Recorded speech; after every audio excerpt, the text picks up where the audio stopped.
My name is Sharon Taylor. I'm 32 years old, and for most of my adult life, I believed love meant staying, no matter how much it hurt. Ethan and I had been together for 4 years. We met in college, bonded over sleepless nights in the art lab and cheap instant noodles. He was the wild creative, a freelance photographer with more ambition than stability. I was the planner, the one who made sure bills were paid, deadlines were met, and there was always food in the fridge. It worked, or at least I thought it did.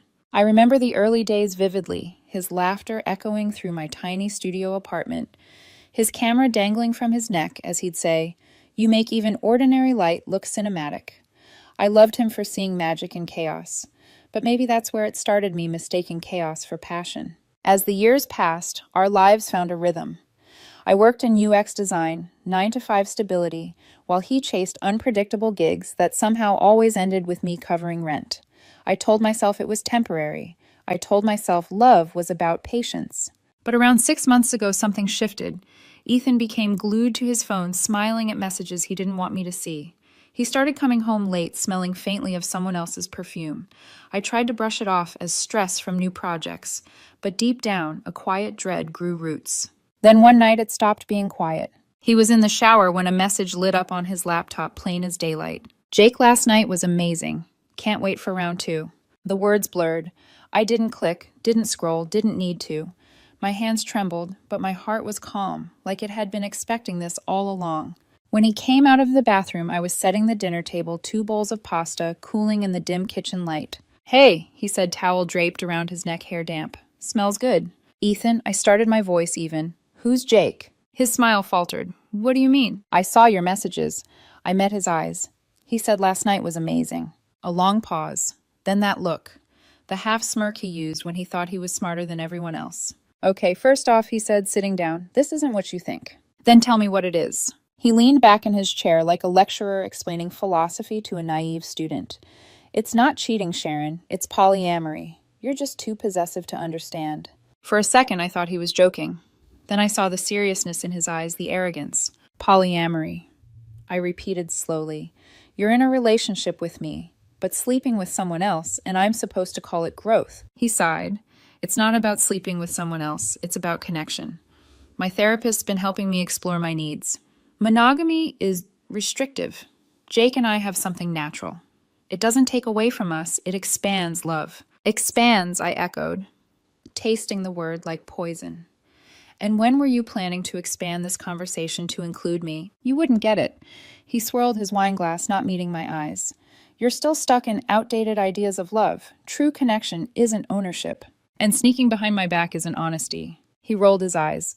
"I didn't tell you earlier because I knew you'd react like this, defensive, controlling. You always have to be in charge." That word controlling stung. The same word I used on myself every time I made sure rent was paid or groceries were stocked. "So let me make sure I'm hearing this," I said softly. "You've been sleeping with Jake. You didn't tell me. And now that I found out, you're calling it self-discovery." "Yes." He crossed his arms. "If you actually loved me, you'd support me. Jake understands that love isn't meant to be confined." I looked at him, really looked. The man I once held through anxiety attacks. The man who'd cried in my lap after losing a big client. He looked small now, hiding behind buzzwords and arrogance. "Ethan," I said quietly, "you didn't find freedom. You just found permission for selfishness." He scoffed. "That's the kind of close-minded thinking therapy's supposed to help you unlearn." My chest ached, not from anger, but from grief. Not just for the relationship, but for the illusion I'd protected. So I asked, "What now?" "You want me to find someone too, so we can call this fair." He shrugged. "If you want, I'm not stopping you. It's not about competition." "Then what is it about?" "It's about not being caged." Silence stretched.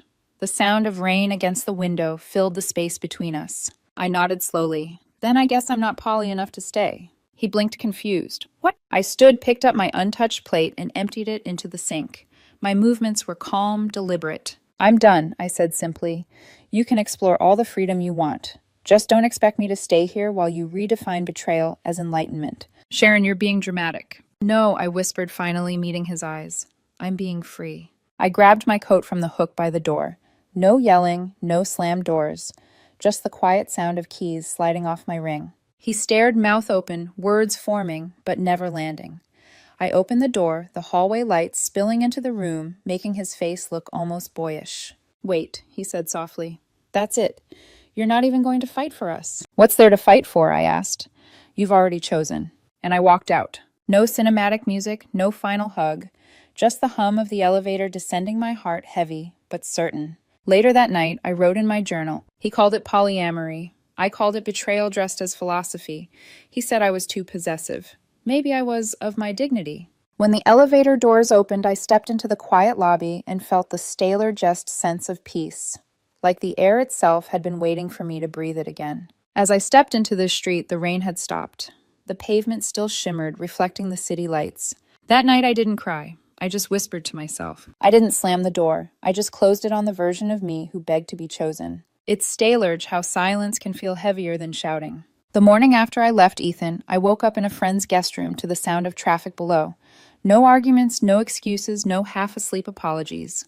Just the buzz of the city, indifferent alive, and reminding me that life goes on. I didn't cry. Not yet. Grief comes later, I've learned, after the shock wears off, after the calm fades, and memory starts whispering again. That day I packed, methodically. I waited until I knew Ethan was at a photo shoot, then went back to our apartment. No, his apartment now, with 2 cardboard boxes and a purpose that felt surgical. Clothes first, books next, then the coffee maker I bought. When he said caffeine helped him think creatively. I left behind the mugs we picked out together. They belonged to a version of us that no longer existed. On the kitchen counter, I placed an envelope with a note. Rent's paid until the 30th. Good luck exploring. No signature, no heart, just closure in cursive. Before leaving, I glanced around the apartment one last time. The place looked smaller, like the walls had been holding their breath too long. There were still tiny traces of me everywhere, the throw blanket on the couch, my slippers by the door, but emotionally, I was already gone. When I locked the door behind me, it felt like sealing a tomb. I spent the next few weeks staying with my best friend Mara. She's the kind of person who says the truth like it's a life jacket, blunt, necessary, impossible to ignore. So he called cheating polyamory. She said one night eyebrows raised so high I thought they'd hit her hairline. Apparently I'm just too possessive to understand enlightened love, I replied, forcing a laugh. Mara handed me a mug of tea and sat across from me. Sweetheart, people who truly explore themselves don't drag others into their confusion. They journal, not justify. Her words hit deeper than she knew. I'd spent years trying to be Ethan's safety net, the stable one, the fixer, the patient girlfriend. I thought that made me strong, but maybe I'd confused endurance for love. Therapy became my anchor. I found a counselor named Dr. Rivera who specialized in relationship recovery. The first session she asked, "What do you want to get out of this, Sharon?" I stared at the floor for a long moment before answering. "I want to stop apologizing for expecting loyalty." She smiled softly like she'd heard those words too many times before. Healing wasn't dramatic, it was quiet. Morning runs replaced late-night arguments. My Spotify playlist changed from love songs to instrumental tracks that didn't need lyrics to make me feel something. I started painting again, nothing fancy, just strokes of color that looked like freedom. Work became my next form of therapy.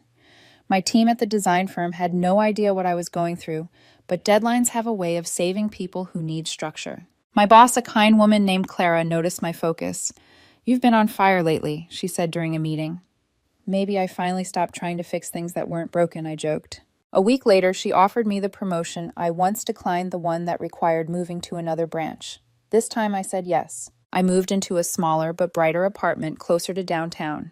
The view wasn't glamorous, just rooftops, birds, and neon reflections from a nearby cafe, but it was mine. For the first time in years, everything I owned fit into one space that no one could betray. Months passed quietly, but healing isn't a straight line, it's a spiral.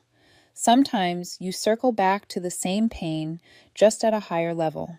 There were nights when memories of Ethan would crawl back uninvited, his laughter at 2 a.m., the way he'd touch my hand absent-mindedly when editing photos, the smell of his cologne on cold mornings. Those memories hurt, not because I missed him, but because they reminded me of the version of myself who settled for less. I started writing in a journal every night. One entry read, "Maybe I was too loyal to someone who hadn't earned it." Another, "Healing feels like painting with broken brushes, messy, but still art." One Sunday morning, I bumped into an old mutual friend at the farmer's market.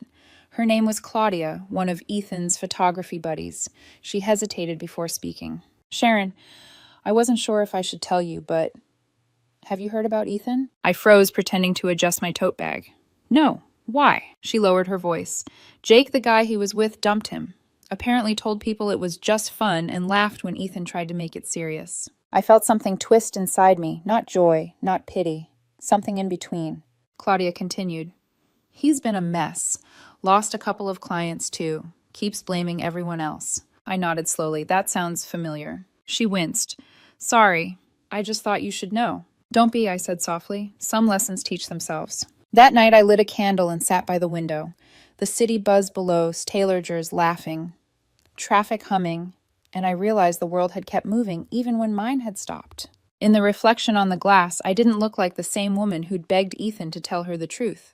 I looked peaceful. I picked up my journal again and wrote, "Healing wasn't loud. It was the silence after chaos." Then I closed it, smiled faintly, and whispered, "Not to Ethan, not to anyone, just to the night." Maybe love isn't about holding on. Maybe it's about knowing when to let go before you lose yourself. The candle flickered once and went out like a scene, ending exactly where it should. 3 months passed. By then, I'd stopped flinching at Ethan's name. It had become something like a ghost still existing somewhere but incapable of touching me anymore. My days had rhythm again. Morning coffee, design work, yoga after dark. The world had softened around the edges. But healing is sneaky. Just when you think you're done, life sends a whisper from the past. Mine came through Mara. She walked into my apartment one Friday evening, tossing her purse on the couch like she owned the place. "Don't freak out," she began. Never a good opening. I raised an eyebrow. "What happened, Ethan?" she said, lowering her voice. Apparently Karma's collecting receipts. I didn't ask for details right away, but she continued anyway because of course she did. He tried to make things official with Jake, the guy he cheated with. Jake laughed at him, told people Ethan was too emotional for a poly setup, then dumped him in public at some rooftop bar. I stared at her for a moment, waiting for anger, vindication, something, but instead I just felt nothing. "Wow," I said, simply sipping my tea. "That's unfortunate." Mara frowned. "You're seriously not gloating." "Come on, you earned at least a little satisfaction." I smiled faintly. "No, I just don't feel connected to it anymore, like watching a storm from inside a quiet room." She leaned back, studying me. "You've changed." I had to. The following week, the grapevine kept delivering updates, uninvited, unrelenting. Claudia texted me out of nowhere. "Hey, just FYI, Ethan lost 2 clients, missed deadlines, drama with his photographer circle. You didn't hear it from me." I didn't reply, but I stared at the message longer than I wanted to admit. There's a Staylorge sadness in watching someone self-destruct, even if they once hurt you. You recognize the same hands that once held yours, now reaching for nothing. That night, I sat on my balcony looking out at the city lights. I whispered to myself, "You can't save someone who mistakes drowning for swimming." My own life, meanwhile, began to blossom in quiet, ordinary ways. At work, I launched a redesign project for a major lifestyle brand. It was the kind of challenge I'd always wanted, complex, creative, demanding. The younger designers started calling me Coach Sharon, half joking, half serious. For the first time in a long while, I felt seen for who I was, not for who I supported. Clara, my boss, noticed too. During a team lunch, she said, "You've been glowing lately. New skincare routine or new peace of mind?" Maybe both, I laughed. But deep down, I knew it wasn't either. It was freedom. Still, healing isn't linear. Some nights I'd wake up at 3 a.m., my mind replaying old moments like broken film reels. Ethan lying on the couch with his camera on his chest, smiling up at me. His voice calling me Elle the way he'd trace patterns on my arm when he thought I was asleep. Memory is cruel, it never plays fair. It mixes tenderness with betrayal until you can't tell them apart. So I started writing letters I never sent. One of them read, "Dear Ethan, you called it enlightenment, but growth that hurts others isn't evolution, it's arrogance. You said I was possessive, but maybe I was just careful with my love. You should have been too. Anyway, I hope you find peace someday. I already have." Then I folded the letter, placed it in a box, and burned it on my balcony that night. Watching the ashes scatter over the street below felt like exhaling after years of holding my breath. A few days later, Mara called again. Her tone was lighter this time. "You won't believe this," she said between laughs. Ethan's latest networking event got canceled because he showed up drunk and started ranting about monogamy being a social trap. I chuckled, but it wasn't mockery, it was irony. The same man who'd lectured me about freedom was now trapped in his own chaos. Sounds like he's still exploring, I said dryly. Yeah, exploring unemployment. We both laughed, but there was a quiet pause after. Mara softened her voice. You know, Lynn, I'm proud of you. You didn't go nuclear. You just walked away. That's the thing I said. When someone burns your house down, rebuilding quietly is the loudest revenge. One evening, I opened my social media account for the first time in months. Curiosity is dangerous, but closure sometimes hides in small doses of curiosity. Ethan's profile popped up in the suggested list, ironic. His latest post was a black and white photo of an empty chair with the caption, "Some people mistake freedom for loneliness." For a moment, I almost felt sorry for him. Almost. Then I clicked mute and closed the app. I made myself a cup of tea, curled up on the couch, and let the quiet fill the room. Outside, the city hummed. Life moved forward. I wrote one last line in my journal before bed. Sometimes karma doesn't need witnesses. It just waits for silence. And that night, the silence felt merciful. 4 months after the breakup, I had stopped expecting the past to knock. But ghosts have terrible timing. They always show up when your life finally starts to make sense again. It began with a text from an unknown number. Hi Sharon, this is Erin, Ethan's sister. I know this is random, but he's been going through a rough time. He really regrets what happened. Could you maybe talk to him just once for closure? I stared at the message thumb hovering over the screen. For closure. The irony almost made me laugh. Closure wasn't a conversation. It was a boundary. Still for a moment, I felt that familiar tug. The part of me that always wanted to fix things, to make sure everyone else was okay, even when I wasn't. Then I remembered how that story ended last time. I typed back one sentence. I wish him healing, but I'm not the person to help him find it. Then I hit block. 2 days later, a voicemail appeared. A male voice, hesitant. Hey, it's me, Ethan. I know you probably don't want to hear from me, but God, I messed up. Jake was a mistake. He didn't understand what I was trying to do. None of it felt real. I thought polyamory would fix me, but it just broke everything. Can we talk? Please, just coffee. His voice cracked at the end.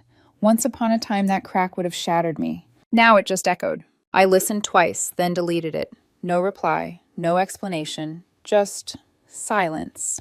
The next day, I mentioned it during therapy. Dr. Rivera leaned forward slightly. What did it make you feel? Guilt, I admitted. But not for him, for how easily I almost answered. She nodded. That's natural. You're not tempted by him, Sharon.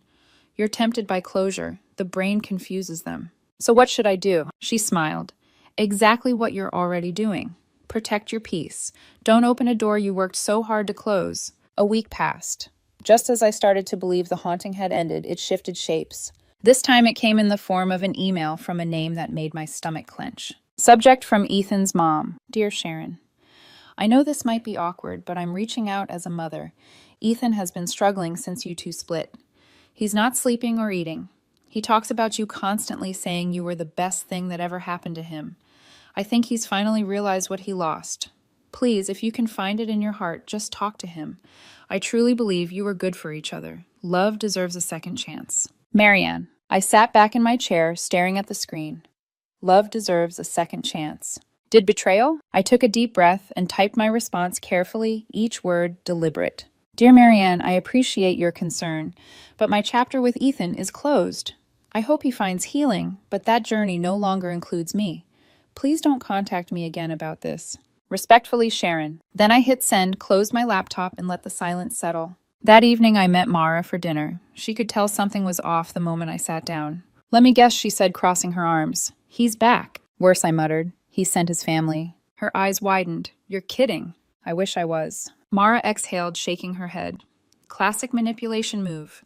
When they can't control the narrative, they outsource the guilt. I laughed, half out of disbelief, half to keep from crying. It's working less and less. She clinked her glass against mine. That's called progress, babe. But that night, when I lay in bed, the messages replayed in my mind like background noise. The desperation in Ethan's voicemail. The pleading tone of his mother's email. I tried to ignore them, but empathy is a stubborn emotion. There was still a small part of me, the caretaker, the fixer, that whispered, maybe he really changed. But then another voice, colder and wiser, answered, maybe you just forgot how much it hurt. Days turned into weeks. I thought the storm had passed. Then one evening, as I was cooking dinner, my phone lit up with another unknown number. For some reason, I answered. Hello. A deep voice came through the speaker. Sharon, this is Mr. Miller, Ethan's father. My stomach tightened. How did you get this number? He hesitated. Aaron gave it to me. Look, I'll keep this short. Ethan's not doing well. He admits the poly stuff was nonsense. Says he was influenced by bad advice from his therapist. His mom's worried sick. You were good for him, Sharon. You grounded him. I leaned against the counter, keeping my tone calm. Mr. Miller, I appreciate you calling, but I can't be responsible for Ethan's choices anymore. He sighed. You're really going to throw away years over one mistake. One mistake, I repeated quietly. He built an entire ideology around betraying me. He went silent, then muttered, You sound cold. No, I said softly, just healed. Then I hung up. That night, I poured myself a glass of wine and opened my journal. I wrote, The past keeps knocking because it still believes I'm the same person who'd answer. I looked around my apartment, candles, flickering city lights bleeding through the curtains. It was peaceful, lived in mine. I closed the journal and whispered, Closure isn't owed, it's chosen. And for the first time in months, I fell asleep without dreams of him. It was a Wednesday night in early spring, quiet, uneventful, the kind of night that used to make me restless when I was still with Ethan. I was halfway through cooking dinner when I heard 3 slow knocks on my apartment door. At first, I thought it was a neighbor. The building was small, friendly enough, but then silence. No second round of knocking. Just the faint shadow of someone standing behind the frosted glass. My pulse quickened. I walked to the door and looked through the peephole. Ethan. My hands went cold. He looked thinner eyes, hollow hair messy, like he hadn't slept in days. He was holding something, a paper bag, maybe takeout, and staring down at the floor. I considered not opening. Every instinct told me not to. But closure doesn't always knock politely. Sometimes it arrives in the same form as the pain that made you stronger. I opened the door halfway, keeping the chain locked. Sharon, he said softly, like my name was something fragile. Can we talk? My voice was steady but distant. What are you doing here, Ethan? He lifted the bag slightly. I brought your favorite pho from that place on Main. I remembered you said it helped when you couldn't sleep. I almost laughed at the irony. You think soup can fix what you broke? He flinched. No, I didn't know what else to do. There was a long silence, heavy but familiar. He looked down at his shoes, then back up, his voice trembling. I messed up, Sharon. Everything. Jake, the whole Polly thing, it wasn't real. I thought it made me enlightened, but it was just me trying not to feel small. He laughed at me when I tried to make it official. Said I was clingy. Said I used therapy words like armor. I didn't respond. I just watched him unravel. I lost clients, he continued. My friends stopped calling. Even my sister said I pushed everyone away. And I know it's my fault. I know I hurt you. His voice cracked. I can't sleep knowing you hate me. I stared at him through the small gap in the door. I don't hate you, Ethan. I just don't care enough to. His eyes widened, the words hitting harder than a slap. He swallowed. That's worse. It's honest. He stepped closer, desperation creeping into his tone. Sharon, please, can't we just start over? I'll do monogamy. I'll go to therapy again. I'll change. I swear. I exhaled slowly, shaking my head. You don't need to promise me things you should have promised yourself. He frowned. You're being so cold. You used to care about people. About me. That was before I learned the difference between caring and caretaking. His jaw tightened. So that's it. After everything we went through, you just closed the door. I nodded once. Yes. Because that's what healed people do. For a moment, the hallway light flickered. His face twisted not in sadness, but anger. You're really going to act like you're better than me, he snapped. Like you didn't have your flaws, too. You were controlling, Sharon. You needed everything to fit your perfect plan. Maybe that's why I felt suffocated. I met his eyes calmly. If responsibility feels like suffocation, then you weren't ready to breathe beside me. He opened his mouth to argue, but nothing came out. The silence between us was thick, final. Goodbye, Ethan, I said softly. I closed the door slowly, the chain clinking like punctuation at the end of a long, painful sentence. He stayed there for a moment. I could hear his uneven breathing, the faint shuffle of his shoes against the floor. Then 3 hard knocks. Sharon, he shouted, voice cracking. You can't just walk away like I'm nothing. My heart pounded, but I didn't move. After a minute, the sound of footsteps faded down the hall. The silence that followed was absolute. I sank onto the floor, my back against the door. For the first time in years, I didn't cry after an argument. There was no argument left to have. The air felt cleaner, the quiet heavier, but in a good way. Like peace finally had room to stretch. I looked at the untouched dinner on my stove and laughed under my breath. The pho he brought sat outside the door, cooling just like the love I once thought would last forever. Later that night, I texted Mara. Me, he showed up. Mara, what are you okay? Me, yes, I didn't let him in. Mara, I'm proud of you. That takes guts. Me, it didn't take guts. Just finally knowing I deserve quiet. Before bed, I stood by my window. The city glowed in patches, the sky bruised with clouds. My reflection looked different, calmer, sharper whole. I whispered into the glass. He once taught me fear disguised as love. I finally learned the difference. And with that, I turned off the lights and went to bed alone, but never lonely again. I thought that night at the door was the end of it. The way he looked standing there, small, broken, desperate, I assumed he'd finally understood what no meant. But people like Ethan don't let go of control easily. They just change the shape of it. A week passed before the messages started again, not from him directly, but from everyone orbiting him. The first came from a mutual friend, Claudia. Hey, Sharon. I know things ended badly, but Ethan's really struggling. He told us you won't even answer him. Could you at least give him closure? He's not the same person anymore. I read it twice, feeling a familiar tightening in my chest. Not from guilt, from recognition. The same old manipulation, repackaged in someone else's voice. I replied simply, Claudia, please don't get involved. I wish him healing, but I'm not reopening that door. She didn't respond. I blocked her the next morning. Then came the next one, an unknown number again. A woman's voice message, this time teary and breathy. Sharon, this is Kara, Ethan's friend. Please don't be heartless. He's breaking down. He told us you were the only person who made him feel safe. He just wants to talk. Don't punish him for trying to change. Heartless. That word hit differently now, not because I believed it, but because I remembered when I used to fear it. Back then, being kind was my compass, even when kindness meant erasing myself. Now kindness looked like silence. I deleted the message. But Ethan was never the type to stay quiet for long. A few days later, an email slipped through from a new address I didn't recognize. Subject, you owe me this. I hesitated, then opened it. Sharon, I can't believe you're ignoring everyone. My family says you're being petty and cold, just like I thought. You wanted me to change, and now that I have you disappear. Jake ruined me. I admitted I was wrong about the poly stuff. It was cheating. Okay, happy now. But you walking away without giving me a chance to make it right just proves you never cared. As much as you pretended, you don't get to act innocent. You had control issues too. I tried to grow, and you punished me for it.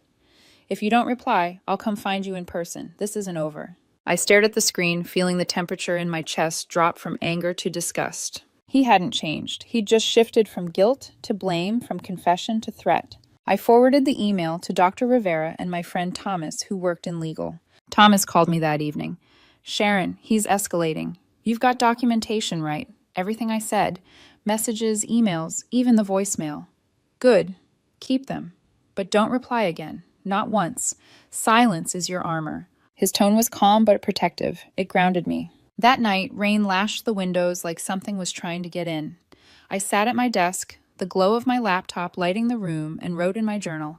It's Stalerge how abusers try to make peace sound like cruelty.